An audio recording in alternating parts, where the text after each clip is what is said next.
శుభ్రం చూసుకోరని నేను అక్కడికి చెప్పాను మధ్యలో పట్టించుకోక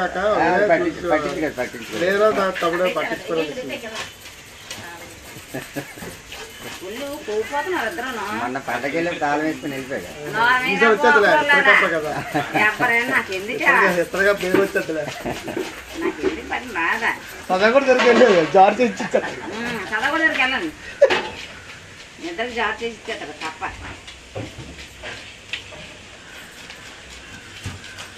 ఇదేసేది ప్యాకెట్ ఇస్తాం రావాలి ట్రైన్ ప్యాకెట్ తీసుకోవాలి ఎట్టిసాను మళ్ళీ పనేదో ఒప్పుకున్నావు అంట ఏ 2 తగిలే క్యాంప్కి వెళ్తాం ఆయన అంటున్నాడు రేపు అదే రేపు వెళ్తాం కదా ఒక పాయింట్ అపాటుకు వెళ్ళి 4 వేలు తీయాలంటే అవ్వదు అంటున్నాడు పనేదో తగిలింది అన్నాడమ్మా అక్కడికి కానీ వెళ్ళలేదేమో అయ్యో ఇప్పుడే